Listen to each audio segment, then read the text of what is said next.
For me, the thing that drew me to black metal was the fact that it was music that was spiritual in orientation. But I think that that is something that is somewhat unique to black metal, because this is not music that's just about the secular world or the modern world or just the world of things. It's music that is about the world of spirits and the world of magic, coming up out of the fjords, out of the mountains, out of the rivers.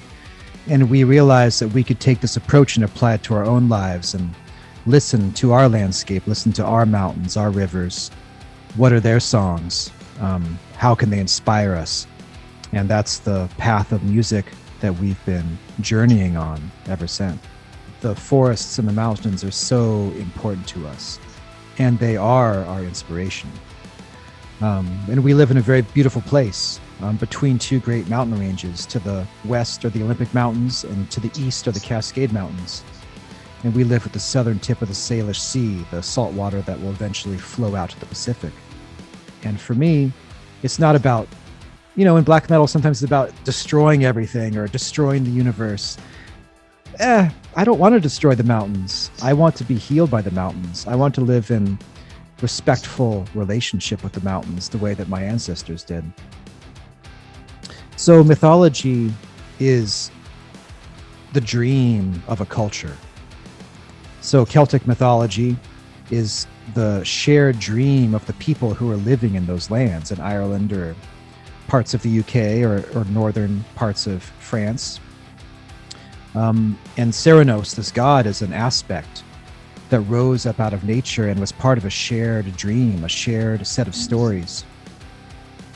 Well, this is the first record that we did produce entirely on our own, in our own studio that we built from the ground up, called Owl Lodge. And it was a challenge, and it was certainly, there was the potential of complete failure. The whole time we knew that we were stepping into completely uncharted territory, and there was the very real risk of complete failure. Because of course our records have a very high standard of production. And in the past, I've been able to rely on my friend and mentor, Randall Dunn, who's produced the albums from Two Hunters through Thrice Woven.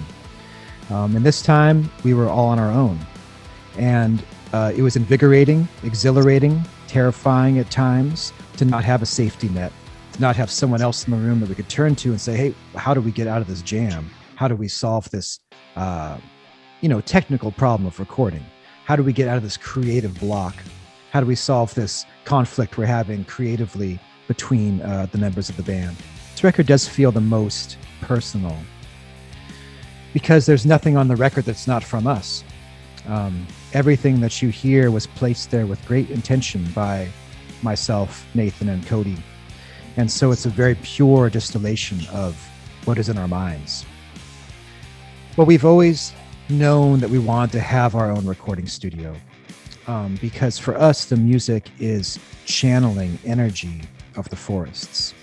And the studio is indeed at the edge of a great ancient cedar forest with beautiful and magical streams running through it.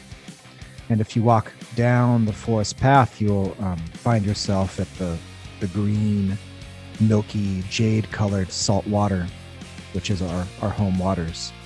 And this is inspiration, it's magic, it's love.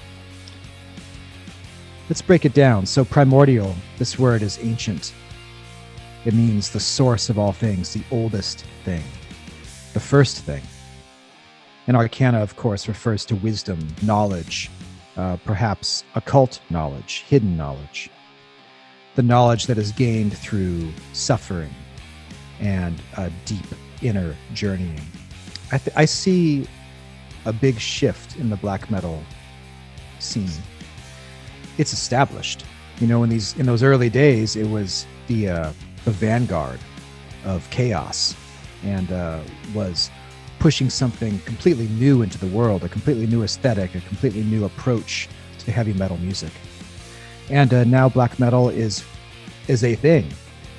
It's a established aesthetic. It's an established culture and scene. And I think it's very important to push against this, to remember that at the root of black metal, the black metal that I love, is not being satisfied with what we've been handed. Let the music flow. It's a very human thing, and it's the greatest love in my life.